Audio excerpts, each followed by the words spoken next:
విలువ ఇవ్వని బంధాల దగ్గరికి వెళ్ళి పదే పదే అవమానపడే బదులు ఆ బంధాలను వదిలించుకోవడమే మంచిది. ఏ వ్యక్తికైనా సంపద లేకపోయినప్పటికీ సంస్కారం ఉంటే జీవితం తృప్తిగా ఉంటుంది. అదే సంపద ఉండి సంస్కారం లేకపోతే తన జీవితంలో తను ఒక్కడు తప్ప మరెవరూ ఉండరు.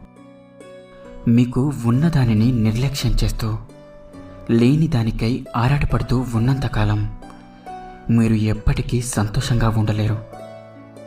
ధైర్యవంతుడు జీవితంలో ఒక్కసారి మాత్రమే మరణిస్తాడు. కానీ పిరికివాడు మాత్రం తనను బెదిరించే ప్రతి విషయంలో మరణిస్తూనే ఉంటాడు. ఏ వ్యక్తికైనా తన ప్రధాన శత్రువు తన యొక్క భయమే. భయం అనేది